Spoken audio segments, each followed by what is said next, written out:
more over here at HTM Sports. How's everybody doing this tonight, man? So Jerry Jones talks entirely too much, right? So just to set the picture of what's going on, Jerry Jones got to the NFL Combine late, like literally just arrived not too long ago. And of course, Jerry Jones being an attention seeker, loved talking to the media. Of course, he gave an interview when he got there. So Jerry Jones made several comments about several different topics, and we're just going to go through them. I'll let you know how I feel about it, and that's how we're gonna play it. So everybody, hey, C. Burleson, hey, what's up with you? Appreciate you tapping in. Regina Green, I appreciate you tapping in.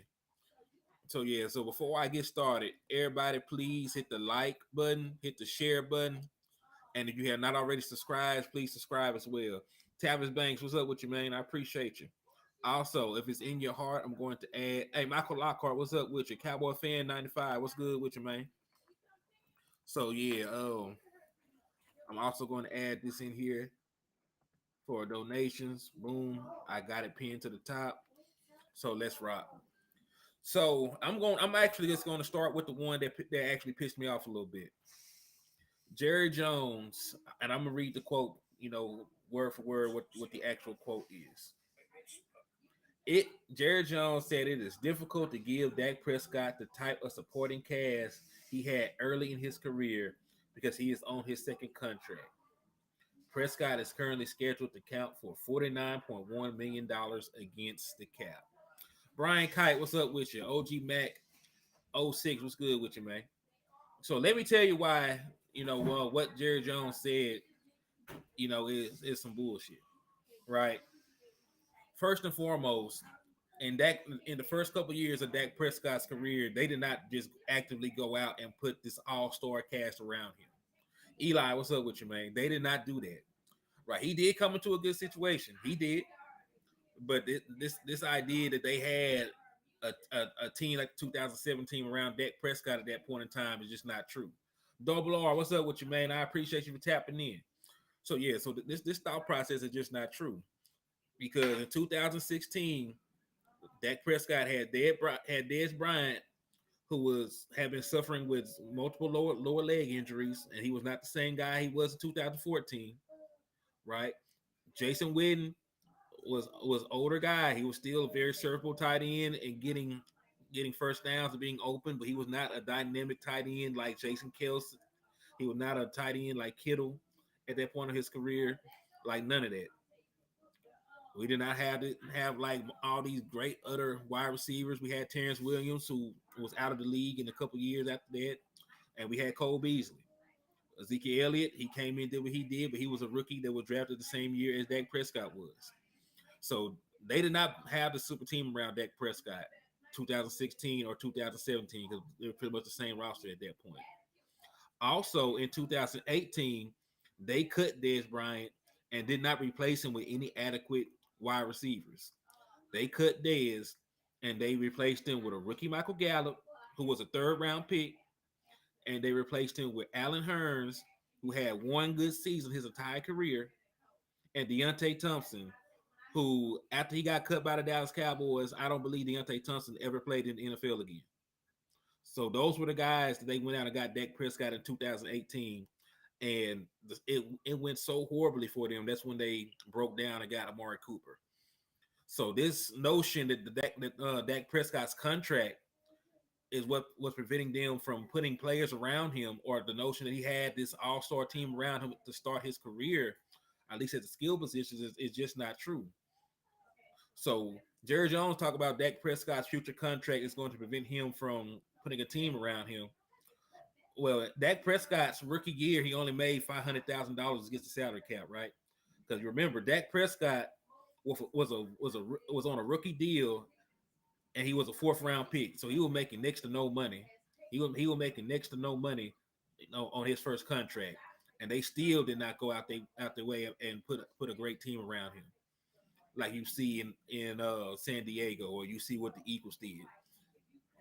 Could we somehow manage to get Marvin Harrison Jr.? He's going to be great. I've watched a lot of film on him, Marvin Harrison Jr. is not coming out this season. I don't believe Marvin Harrison Jr. has another year, but I do believe like he will be one of the top wide receivers that I want to go after next season. But but Dak Prescott was not afforded these weapons that people believe that he had, and like Dak Prescott has not, even on this new contract, he has not cost Dallas Cowboys a lot of money, right? 2021, Dak Prescott only made $17 million against the cap. 2022, his salary cap hit was only $19 million. So Dak Prescott hasn't, his cap has been pretty friendly. Even this year, right? Even this year, Dak Prescott is slated to make $49 million against the salary cap. The truth, however, is with an extension, Dak Prescott's salary cap hit is going to be lower the next 2 seasons, and you can backload it again like you did. You can continue to kick the can down the road and continue to add players around Dak Prescott. So that is the truth of the matter. What Jerry Jones said is lazy, and he's trying to set us up. But we know better.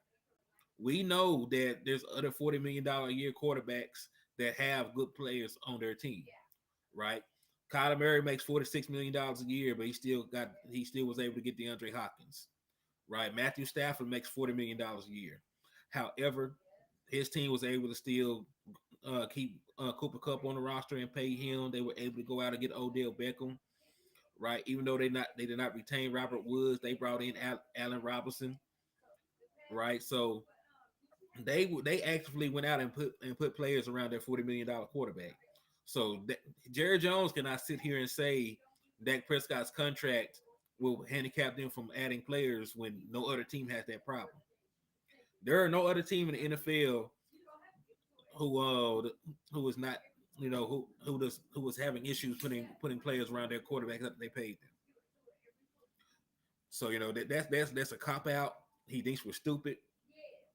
And and yes, Tampa Banks, Jerry Jones stayed running his mouth, man. He talks entirely too much.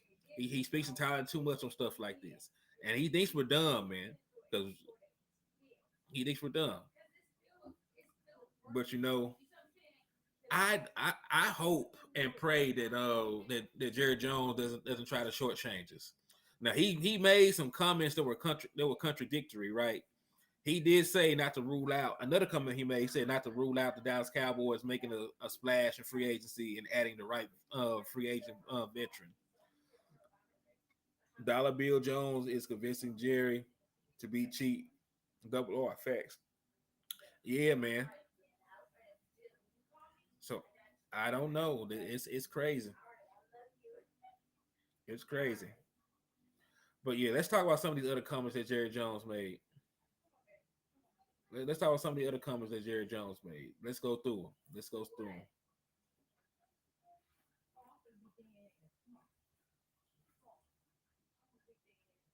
So let me see if I can find them.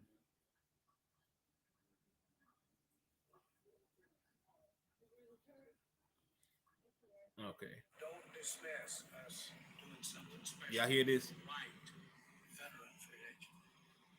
Any place. I would in a New York minute if I think that it fits a lot of what I'm sitting here talking about. If it fits more than a short term situation for us. But we saw last year that you could take really the mustard out of our team in losing Dak for those first 6, 7 ball games, or those second through sixth game or seventh game.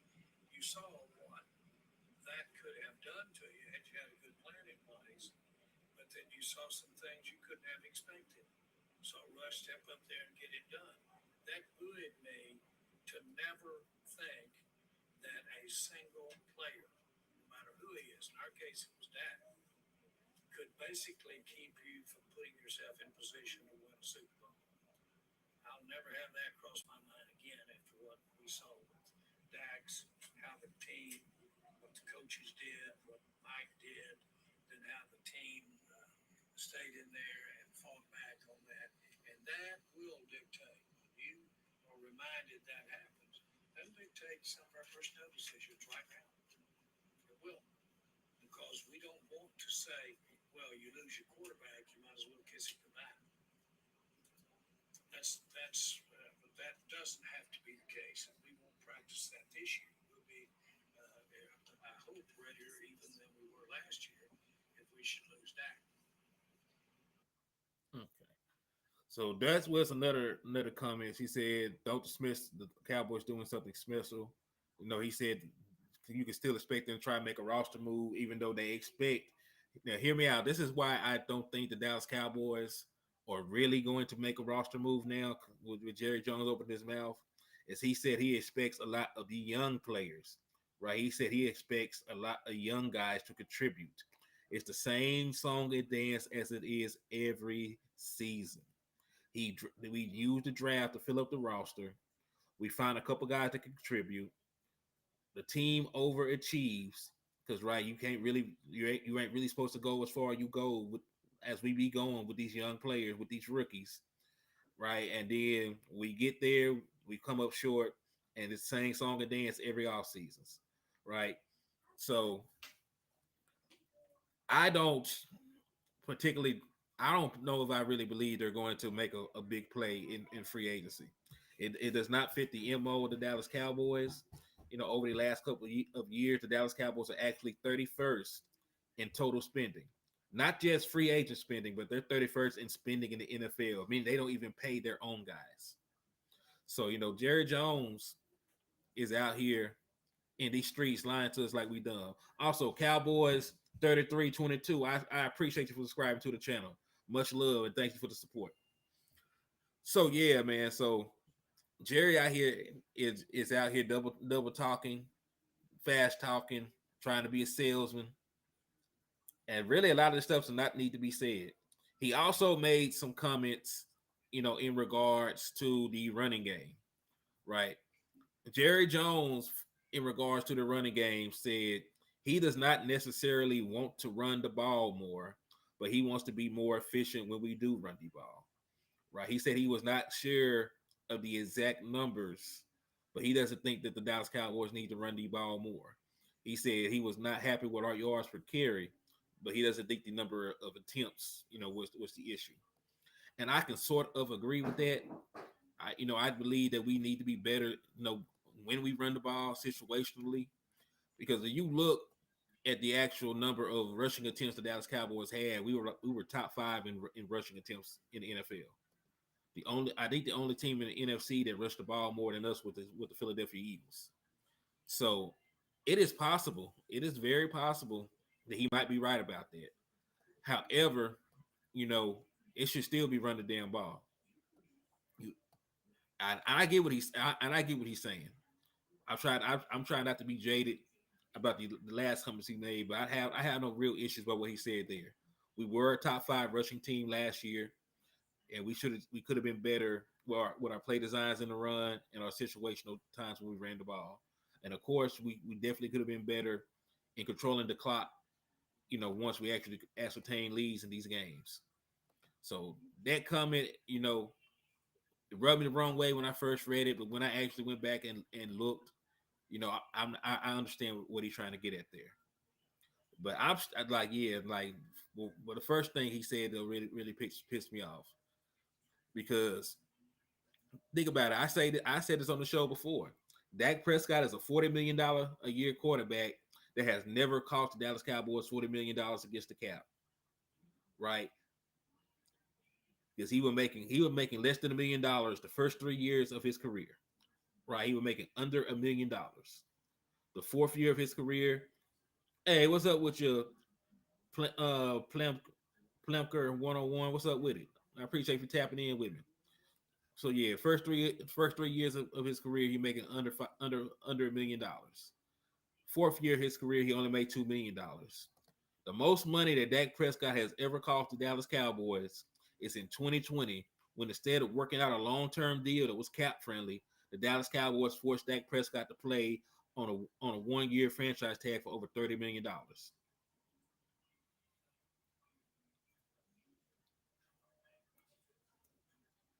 EDB on it. What's up with it, man? What's up with the EDB on it? I appreciate you tapping in with me. So yeah, so the only year that Dak Prescott, even cost the Dallas Cowboys any serious money against the salary cap was the year that they forced the franchise tag on him. All these other years have been under $20 million. First 4 years of his career, he made under $3 million. Right. Matter of fact, to put this in perspective, Dak Prescott only made like $4.2 million combined his first 4 years. Right. So this thought process that Dak Prescott's salary has ever hindered the Dallas Cowboys in building a team is just not true. It's not true at all. And this year, his salary cap is not going to be an issue because all you have to do is work out the damn restructure. Right? All you have to do is restructure Dak Prescott's contract or give him an extension. Just give him an extension. And listen, Jerry Jones, you can, and this is how you know Jerry Jones lying. Jerry, you cannot be talking about Dak Prescott's contract when you're finna give a running back $10 million guaranteed on a 1 year deal with a franchise tag. Like the news came out earlier that like this is reported. I don't know if it's true, right? I already know that they probably will give Tony Pollard the franchise tag if they can't work out a deal. But they said if a deal cannot be reached by Tuesday, they will put the franchise tag on Tony Pollard. Well, if that's the case, you have no business worrying about Dak Prescott's money. Because if you're going to go out here and give Tony Pollard $10 million guaranteed on a 1 year deal, how could you dare fix your mouth and talk about Dak Prescott's contract being the reason that y'all might not be able to build a team? All you have to do is extend Dak Prescott, right? Hey, hey, West Coast Cowboys in the building with us, man. I appreciate you tapping in with me, man. Hey, if you were not doing anything, bro, I'm gonna drop a link. I'm gonna drop a link in your inbox if you want to jump on with me, Kinfolk. Because I was really gonna wait for you. Then I seen that and I had to get on here and vent, man. Because that really rubbed me the wrong way. It rubbed me the wrong way. It rubbed me the wrong way for real. If you add those previous years with the franchise tag, the Cowboys still got a bar. Yes, yes. Okay, that's cool. You say he's free at 8. Okay, nah, that's fine. Cause I'm a, we I'll probably still be on here by then. Matter of fact, we're gonna do it like this. I'm gonna stay on till then, and then we'll jump on together. Just came from Muckhorn Channel. What did Jerry Jones say? Is it another "We Believe in Our Guys" year? It's similar to that, but he also is trying to use Dak Prescott's contract as a cop out. I am addicted to going live, man. I like sharing my thoughts with the nation, man. I am, and you got me like this, man, because I wasn't even the type to even want to make videos, get on camera. I was the guy making articles and stuff. But hey, it's you that turned me to a monster like this, man. That's you that did this, man. But yeah, to answer your question though, GG, Jerry Jones stated that, hey, I appreciate you. I appreciate you. So, hey, Jerry Jones stated that it might be hard for the Dallas Cowboys to put us a good roster around Dak Prescott because of his contract. That is a lie, right? The Dallas Cowboys do not put together good rosters because the Dallas Cowboys do not want to. Remember, they were talking about Amari Cooper's contract of $20 million, right? They shipped Amari Cooper off for a fifth round pick, and the only thing that they did, he said, click the comment to display it on the screen. Hold on, let me see. You know that I don't know how to do this like that. Oh, I see, I see, I see. Oh, so that's how you do that.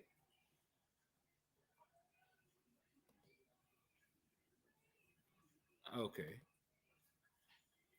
There we go. There we go. There we go. Okay, cool. See, you learn something new every day, man. You learn something new every day. But nah, like listen, the Dallas Cowboys were not putting rosters together like that, man.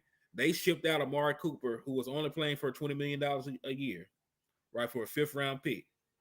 Well, Amari Cooper did not end up playing for $20 million this year.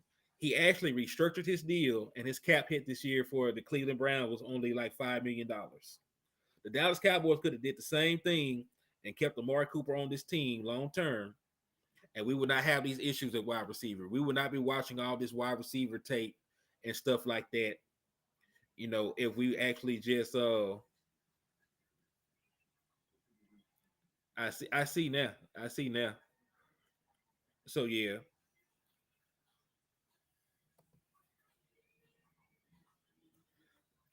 So yeah, man. Like we could have kept Amari Cooper and his production, but the Dallas Cowboys chose to send him off, right? Because Amari Cooper played on a $5 million contract this year for a team that he just met, for a team that he just met, right? So because I know for a fact he would have did that to stay in Dallas. They just did not want him. Yes, K Hayes, this is the one right here. This is the comment.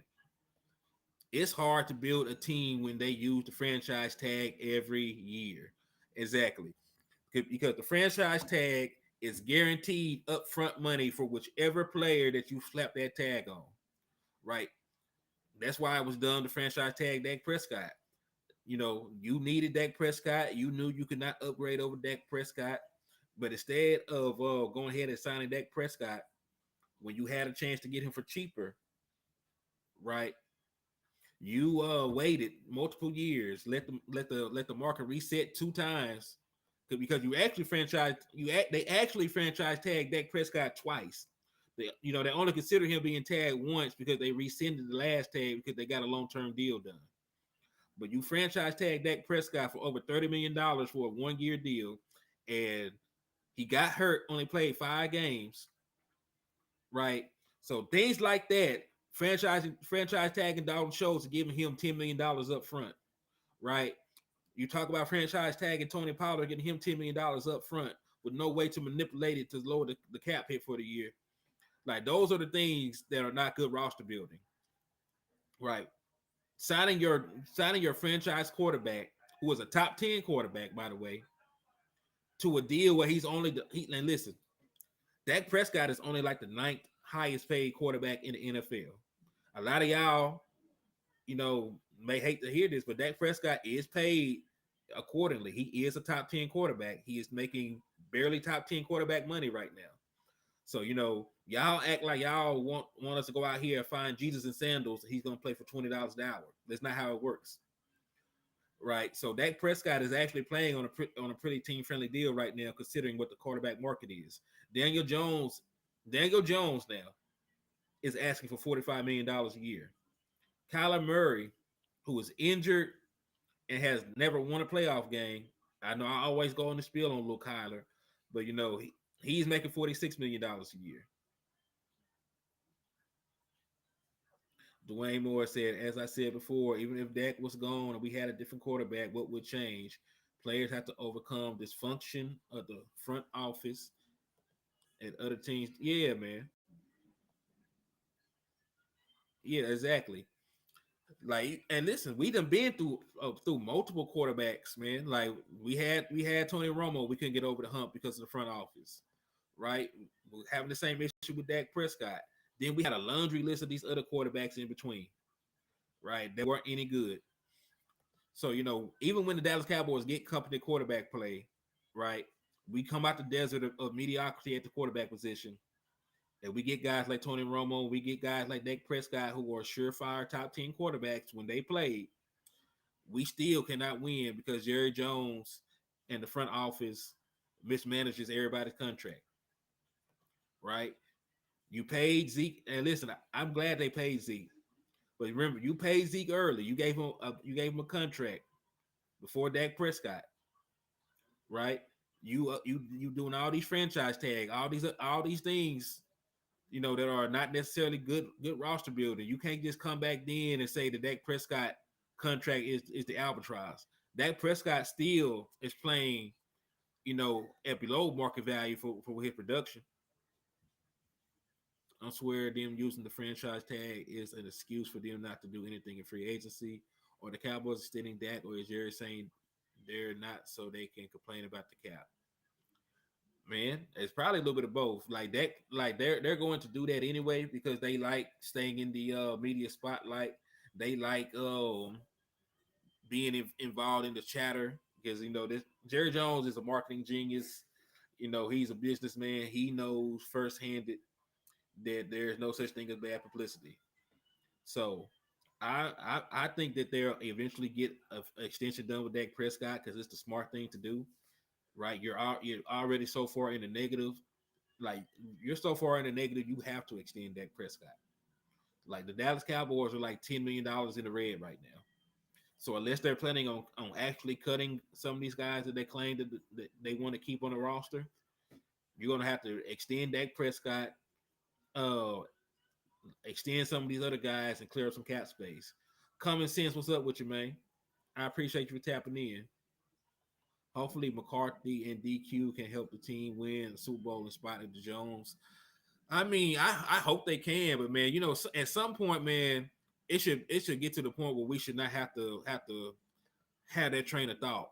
There should get to a point where our front office, has the wherewithal and the understanding that they're in the way. They do, and listen, this is not hard roster building moves, right? This is the common thing. These are common things that a lot of common fans know. Franchise tag is guaranteed money. It's always more cap friendly to extend the guy because when you extend the guy or you give him a new contract, you can spread that cap hit around. Just like look at how Bobby Wagner's contract was set up, right? He signed for Bobby Wagner signed a deal 5 years for 5 years, $50 million, right? Well, the cap hit on for his first year, his contract was only $6 million. The cap hit for the second year, his contract was only $6 million. Like the money contracts, the money where he was making um, double digit millions a year down the line, right? So you can do simple things like that just by extending a guy. You can manipulate the cap easily manipulate the cap. So giving out the franchise tag it should be a last resort, right? It should be a break glass in case of emergency type of deal. It should not be a point where it's a negotiation tactic. Like you're either gonna sign what we want you to sign for below market. We're gonna just franchise tag you. That's stupid. That's stupid. Just go in there to actually attempt and get a contract worked out. Get them on an extension, and you can manipulate the cap however you want with the numbers, right? Because the salary cap, to be honest with you, is made to be manipulated. It made to be you know spread out, and all the other things you can do to keep the salary cap number low is made for that. What it is not made for is to survive you using the damn franchise tag. Because think about it, a lot of times, teams only have like $50 million in free salary cap space. When you franchise tag a player, like you're using a majority of your cap space just by using the franchise tag. Like even on a franchise tag that's $10 million, right? Even on a franchise tag that's $10 million. That's 20% of the that's 20% of the cap. If you have $50 million in free salary cap and you franchise tag somebody for $10 million, that is literally 20% of the salary cap gone to that one player because you used the franchise tag. Keystone, we already know his new name going to be Tag Boy. Franchise twins coming. Man, y'all crazy as hell. Y'all about crazy as hell. But no, I think there were a couple more comments that he made. Let me see if I can get him pulled up. Let me see if I can get him pulled up for us, man. Because Jerry Jones tripping. Yeah, I don't think anybody is buying that right now.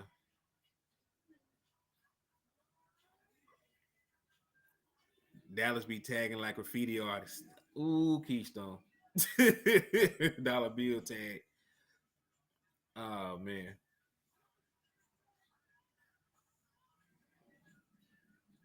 Man. Hold on. I'm trying to pull this back up. Okay, because let's see. Okay, another thing that he made very obviously clear. Right, he says that Tony Pollard is not going anywhere by hook or crook. Right, we were sitting here talking about that franchise tag he finna put on right now. So hopefully things do not devolve in contract negotiations where the tag has to be used. But Jerry Jones made it very clear, right, that they are trying to keep Tony Pollard in Dallas. He said his words. Tony is certainly a big part of our plans, and he says that Tony Pollard is not going anywhere. So he's going to get extended, or he's going to get a franchise tag. Let's all hope that it's the extension. Hopefully they sign him to a deal. I mean, at least that's still in play. Yeah, it's still in play, but we gotta hope that that actually comes about. We gotta hope that actually comes about because he can't be out here, talking about people money. Because listen, if he used that tag, man. Then I don't know. I just don't know. What we're gonna do in free agency, right? Because we now let's be honest, we can still go out there and sign guys, right? There are still roster moves we can make to clear up plenty of cap space. The problem is the problem is Jerry Jones and them think we're stupid, and they use things like that as a crutch on why they don't have to go out there and actually be competent in the off season. Henny, we can want to sign players, but both parties have to agree. If not, as simple as sign a player, both got to work. That is true, but we also know the front office be trying to lowball, right? Jerry Jones and them always try to get a deal, right? And they like players that like to get bent over. Look how they did LVE, right? If LVE was smart, the first when they declined his 5th year option, he should have been gone. He should have been gone right then. Playmaker. Okay, okay, okay. I see you. He said there is also a deadline for the use of the tag. Yep, that's true. But yeah, they be coming in trying to lowball these players, trying to bend them over, man. So you know, while it is true that both parties have to agree, generally the party that slows up the process are the Joneses in the front office because a lot of times these players don't be asking for an exorbitant amount of money. They be asking for what their market value is, and the Cowboys always want to get a deal. Putting a franchise tag on a running back that only had 1,000 yard season, not that smart. It's not that smart to franchise tag anybody when you don't got to. When we talk about building a competent roster that can compete, tying up $10 million guaranteed up front on a 1 year deal is never smart, right? It wasn't smart to franchise tag Dak Prescott. You could have just paid Dak. You could have just paid Dak Prescott the market value at the time, right, and been done with it. Because people forget the market reset 2 times, right? The market reset multiple times, and how you asking players to restructure when you tag a play backwards, backwards, backwards, backwards roster building, right? And we know this, but there is going to be a contingency of fans that's going to say, "I told you it was Dak Prescott's fault." No, the front office continuously mismanages how they build their roster, right? And sometimes it is what it is. If you can't come up, you know, with a way to keep Tony Pollard without franchise tagging him, then let him walk. I hate to say it. I would love to keep Tony Pollard and Dalton Schultz under contract, but listen, sometimes you got to cut your losses. Like you sometimes like going out your way to franchise tag these players that you might not still be able to keep, right? Because it's a 1 year band aid. Because listen, you franchise tag Dalton Schultz, and there's a good likelihood that he won't be back at all. Stick up kids. What's up, Hen?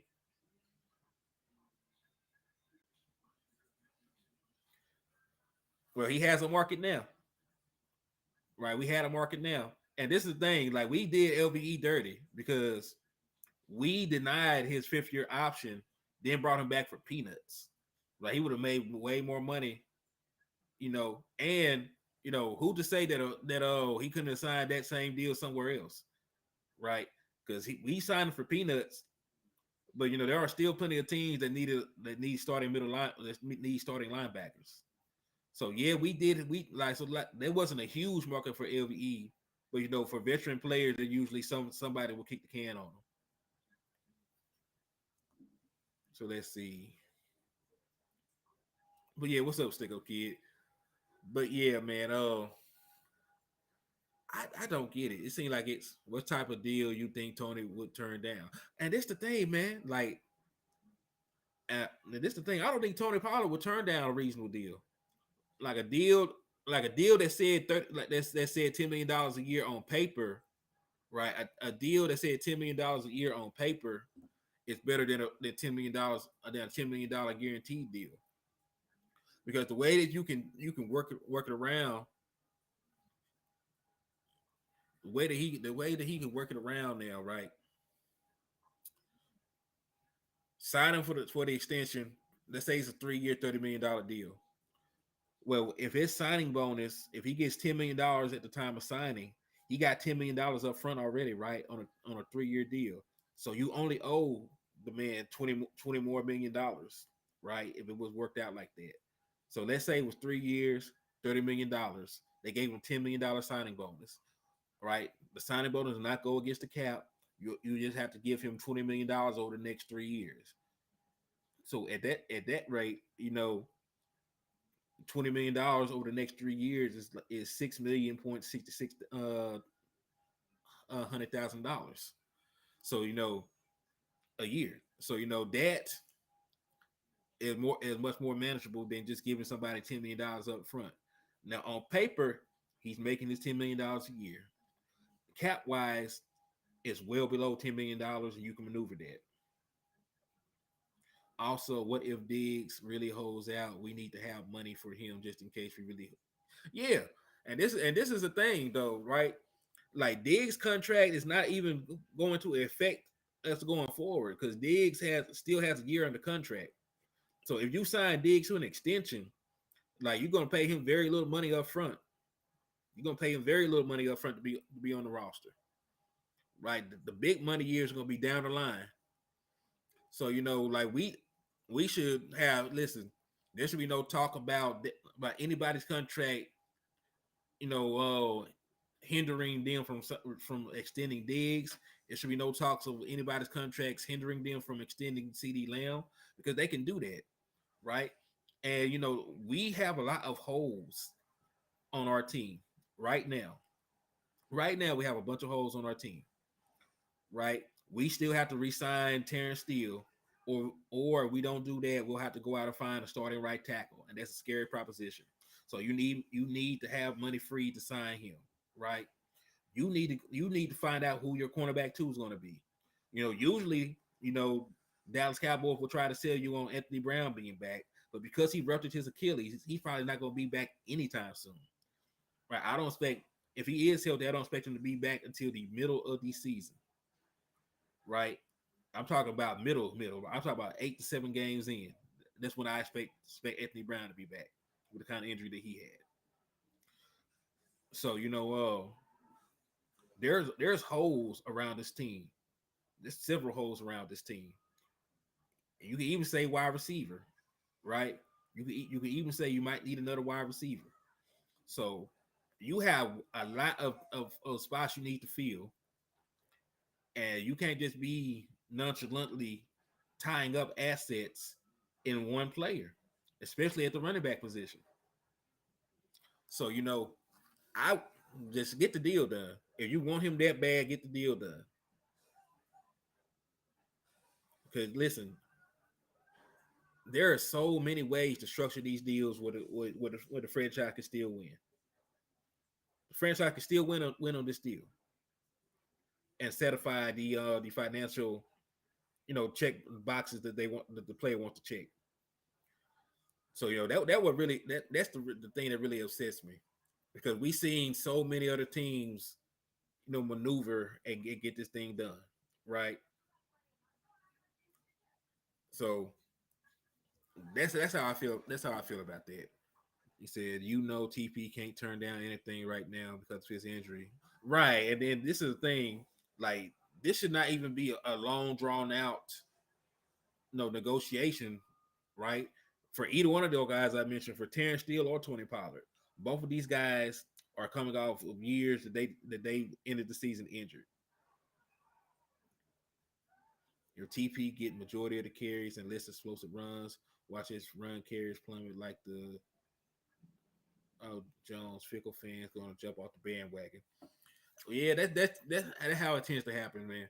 They love a player when they're balling, and anything happens. They have a couple of struggles, or they have a down year due to injury or anything. They turn on them. That's part of it, though. I've never seen a team slap a deadline on an injured player. Stephen Jones isn't. So I agree. I can agree with that because look, long story short, this cannot be the mind frame that we have going into the next season. If we are really supposed to be out here trying to compete, if we are really supposed to be out here trying to build a roster that can compete for a Super Bowl, we cannot be in here talking about money. The money does not matter. If you are really trying to compete for a Super Bowl, then the money doesn't matter. It doesn't. It doesn't, because salary cap does not go out there and make tackles. Salary cap does not go out there and catch touchdowns. Salary cap does not go out there and get interceptions. Like that is like the salary cap is there for you to build your team, right? The salary cap is there for you to build your team.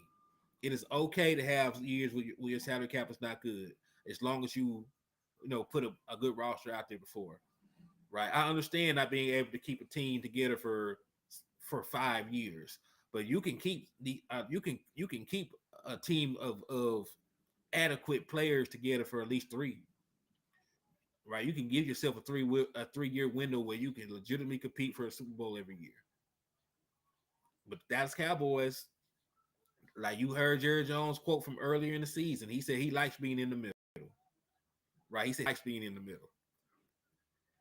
Well, that boy Howie over there in Philadelphia said he would much rather be at the bottom than being comfortable staying in the middle. And you know what? That is the mind frame. That's why they were able to go to 2 Super Bowls in the last 5 seasons. I know they didn't win the last one. I know they choked. They were trying to beat Fly Eagle Fly, flew their ass into a brick wall this last Super Bowl. But you know what? At least they were competitive. At least they were aggressive and they got there. Right. So I want the front office to be much more aggressive. This looking like the NBA now. Record breaking contracts need to go away. Well, this is the thing, man. Like, as the NFL makes more money, it allows the players to make more money. And this is the thing, like record breaking contracts will never go away anywhere because all of these teams are unionized. The NBA has a union, the NFL has a union. So, they have people fighting for their rights to get more money all the time. And and that's part of it. Like they are brought in into the collective bargain. That's why the salary cap goes up so that the players pay goes up, and that's really why the salary caps goes up. So it allows the players to make more money because the ownership is already making more money off the top. Like the more the ticket sales go up, they raise the price of the tickets, more attendance go up, yada yada, and the TV deals. They make a large amount of money off the players. So they worked out the way so the players can always get more money as well. So like the players, they're always going to get more money from here to eternity. And I'm actually for the players getting more money, right? Because the issue is not the players getting more money. The issue is the front office managing it, right? Because they're being cheap, and let's be honest. They listen. I have a Dallas Cowboy jersey right now. Spent money on it. They make money off of everything. When we watch the Dallas Cowboys, they make money. When we go to the games, they make money, right? We buy their hats. We buy the old Super Bowl DVDs. Their paraphernalia. Like they make money off of everything. They pretty much at this point the NFL teams print money. right? So, you know, I'm all for the people that actually make them the money to see a little bit of a pay raise. But the issue is not them making the money. The issue is the front, like these front offices just don't know how to manage everything. Streaming, yeah, they make money off of streaming. They make money off of everything, dog. So at this point, the NFL prints money. They print money at this point. So the issue is though, like they be knowing that these guys got to get paid. Like, listen, when Dak Prescott won Rookie of the Year in 2016, 80% of us knew that Dak Prescott would be the starting quarterback going forward for the next couple of years, and he would get it. He would get paid if he continued to play the way he played. He would get paid. Well, year three, right? By the end of about a year of N3 for Dak Prescott, which will be the end of the 2018 season. Dak Prescott with 32-16 as a starting quarterback, had made two Pro Bowl selections, had won Rookie of the Year, and had won a playoff game. Right, so we knew that Dak Prescott would be the guy in Dallas going forward. The problem is the front office decided to try and wait Dak Prescott out to try and get Dak Prescott to take a cheaper contract. Right, so because of that, the Dallas Cowboys essentially were bidding against themselves every time the market reset. So if Dak Prescott was not wrong, because all Dak Prescott wanted whenever he came up for his money was what the market value was, right? Because if they had signed Dak Prescott in 2018, Dak Prescott would have only made about $30 million a year on his contract because that was the market at the time. But because you know the front office waited 2 years to give Dak Prescott an extension because he was eligible for an extension in 2019 and he was eligible for an extension in 2020, right? Because of that, right, it went up to $40 million a year. I'm looking at Gallup's contract, $11 million salary, $2 million guaranteed. Cut him. Well, let's actually look at Michael Gallup's contract because I think the out in Michael Gallup's contract is actually next season. Right. So let's see.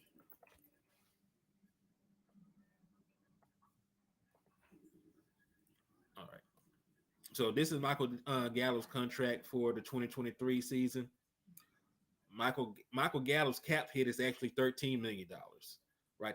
The actual cap hit is $13.8 million.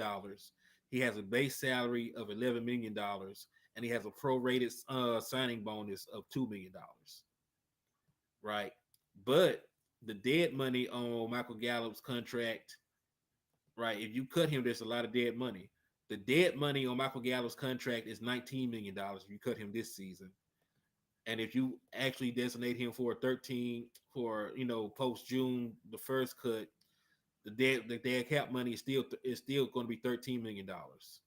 So and also when you actually talk about cap savings, you actually are going to lose $5.1 million of salary cap by cutting Michael Gallup before June 2nd, and then you only save 800,000 by cutting Michael Gallup post June 2nd.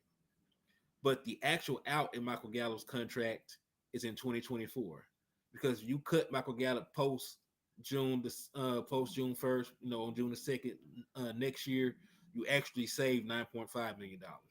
So 2024 is the season where Michael Gallup has an actual out in his contract.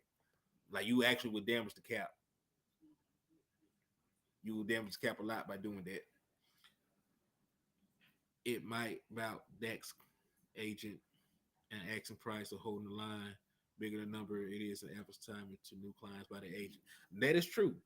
And like I mentioned, them being a union, having a player union, that's it's really frowned upon, for these guys to take team friendly deals on their first contract because you know you not resetting the market prevents the next guy from getting some more money. That's why everybody comes out and they try and get the most money the first time around. Now on your second contract, that they don't usually be tripping like that, right?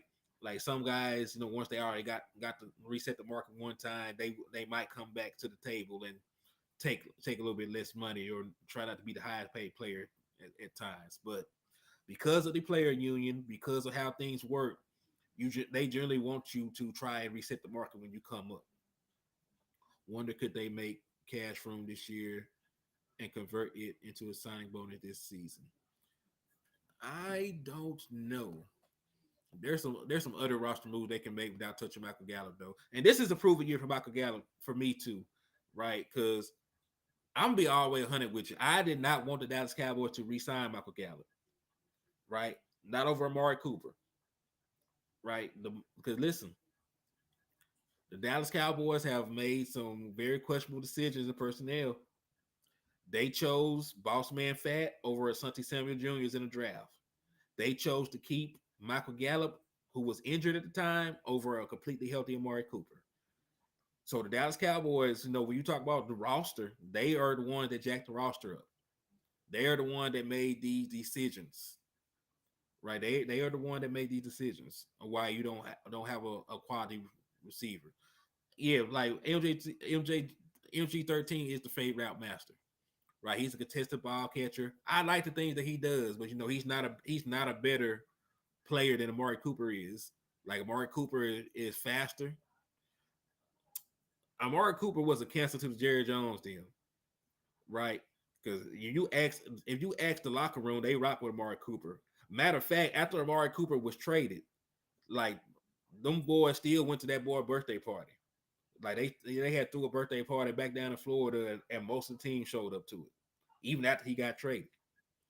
So I can't say Amari Cooper was a cancer because everybody they actually played with Amari Cooper actually rock with him. Like they out there up there having the time of their life with Amari Cooper. We traded for Amari Cooper. And listen, the Raiders, listen, anything that the Raiders do, I take with a grain of salt because they are the worst. They are the worst. And we talk about the Cowboys, the Raiders are the worst ran franchise in the entire NFL. Right? So that don't even count. Because hey, listen, T.O. did not even look. No, I'm sorry, not T.O. Randy Moss did not look good with the Raiders. Like you go to Oakland to die. So I don't know. They might have been over there stealing Amari Cooper joy. And I definitely know like Amari Cooper got booted because of the vaccine stuff over here. So no, I would have kept Amari Cooper. Especially, if and listen, even if y'all don't think Amari Cooper should have remained wide receiver one, he's a better wide receiver than Michael Gallup is. And he definitely was a better wide receiver than Noah Brown. Definitely better wide receiver than T.Y. Hilton at this point in his career. So and this is the thing. I don't care they're cancer, right? Us as fans, like we ain't gotta work with Amari Cooper. I ain't gotta meet Amari Cooper. I ain't gotta hang out with Amari Cooper, right? I just need guys on my team that can go out there, catch touchdowns, and do their job. Like there are plenty of people. Like Aaron Rodgers is a cancer. Aaron Rodgers is one of the most most unlikable people in the NFL. But you know what? But you know what? He has been able to stay on that roster after talking crazy about all his head coaches, after throwing his teammates under the bus 100 times. He's been able to stay on that roster because he is a damn good quarterback. And Amari Cooper is a damn good wide receiver. So, I ain't tripping about these people, their character. I think that's what people get hung up about. Tony can demand what you talking about, bro. He can demand anything at 10 mil because that's the tag price. Yeah. Like Tony Pollard can get the tag. Like he definitely can get the tag 10 million. But this is the thing.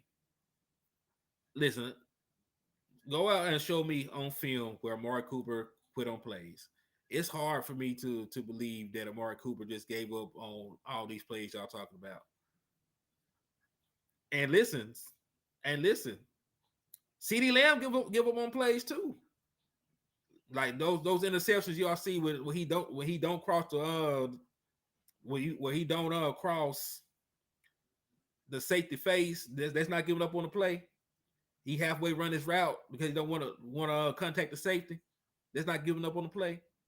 Like listen, everybody does not play full speed every play, right? We'll be sitting here lying to you. This is not Madden with the stamina turned off. You're right, West Coast. I just seen that, so my bad. But also, man, like Tony Pollard can easily ask for the 10 minutes. Oh, hey, also shout out to my boy for the $5 donation. DC for DCL for life, fix. I appreciate you, boy. I appreciate you. A lot of Cowboy fans want to move on from Zeke 21. They say he is washed, but is he really washed when Kellen Moore's running scheme and running plays are poor? He makes Zeke look worse. Well, this is the thing. Ezekiel Elliott, you know, hold on. Samuel Rose said they did non-exclusive tag on Pollard. Let me go and look. I've been on here talking, chopping it up with y'all, so I gotta go and look. Tony Pollard.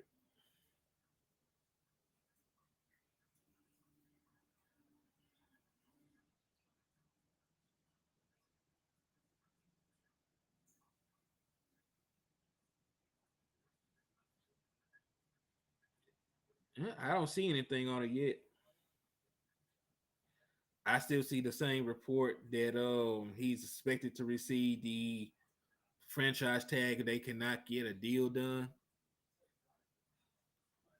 so I don't see where they actually gave him the tag yet. I see where it's still on the table, but y'all can find the report, send it to me. But I still see where. But yeah, I don't think Zeke is totally washed after watching the film. I don't think that I don't think he's washed because he had 12 rushing touchdowns, and when you look at it, like there was only like a 120 yards of production difference between him and Tony Pollard, and Ezekiel Elliott missed 2 games. So I believe that Ezekiel Elliott got enough in the tank to want to keep him around, and he's willing.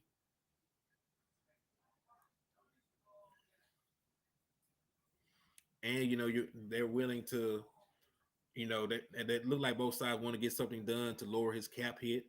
Like he'll still probably get his 16 million, which he should because he earned that money. But it won't be 16 million against the cap, and that's all that matters. So I think Ezekiel will be back. I think in a run-oriented offense, he will be fine.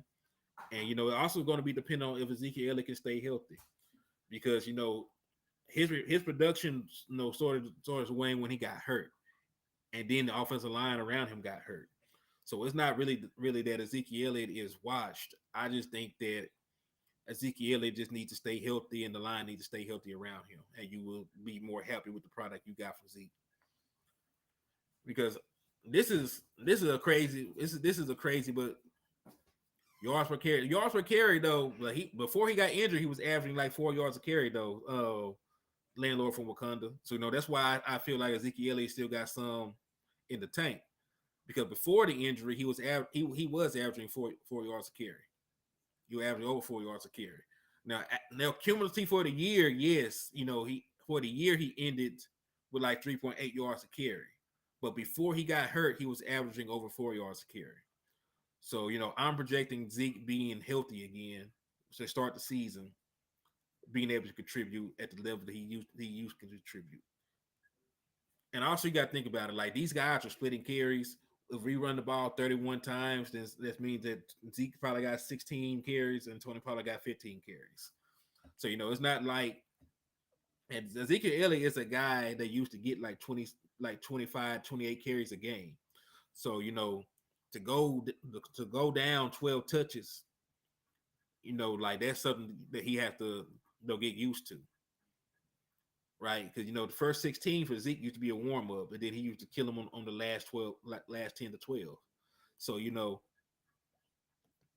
I can't expect Ezekiel Elliott to. I really with both of these players, right? I can't expect Ezekiel Elliott and Tony Pollard to both split carries and then both of them be, just dominant backs. I think still got some.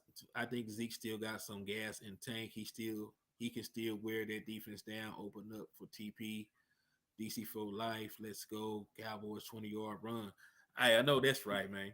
Zeke thrives on carries. He doesn't do well part time. I think that is part of the issue, man. Like Ezekiel Elliott, it's the same kind of back as Derrick Henry is, right? Because Derrick Henry and Ezekiel Elliott, that they actually over the last couple of years have been averaging around the same amount of yards per touches. The issue is Derrick Henry is getting way more touches. Derrick Henry is averaging almost 30 rushing attempts a game, and Ezekiel Elliott is barely getting 20.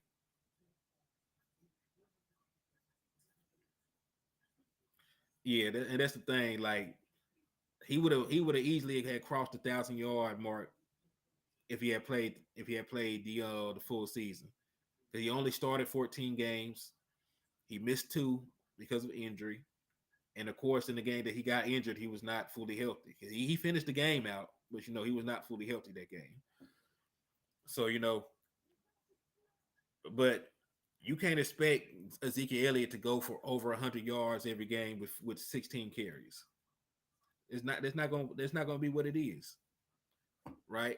And really, if Tony Pollard was not a 4-3 guy, he would not go over 100 yards with 15 carries.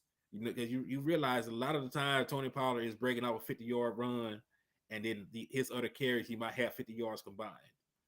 So it's not like Tony Pollard is going crazy every carry, but Tony Pollard, because of his speed as being a former wide receiver, he has more. He has the ability to have these home run runs. Kellen Moore said that when he took the OC job, that Zeke's rushing yards was going to go down. Y'all are forgetting that Zeke should at least have 10,000 rushing yards by now, and that's true. When you look at the production of Ezekiel Elliott over the years, right? If you look at the production of Ezekiel Elliott over the years, then you can see that his stuff has clearly went down. It has gone down, but it is because of his usage, right?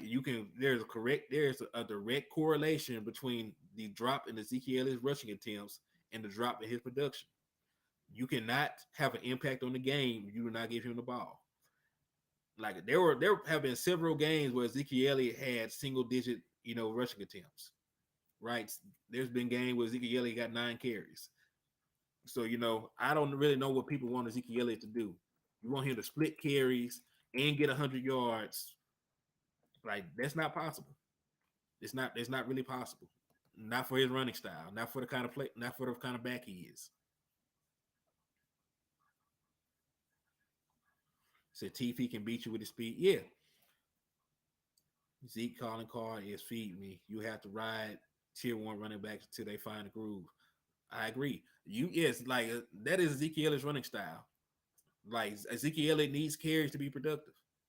He does. He does. And listen, even with him not getting the same amount of carries that he usually gets, he still found a way to contribute. He still led your team in rushing touchdowns. But yeah, man, like I'm finna get off of here. Matter of fact, it's 9:55. This is the perfect time to wrap up. I'm finna holler at West Coast. I'm finna see if we can go ahead and go live, do a show together. And we're gonna be right back out here dropping this cowboy knowledge, man. So hey, hopefully I'll be back in just a second. So hey, I will get with y'all in a little bit. I appreciate y'all for tapping in with me, and I'll holler at y'all in just a minute.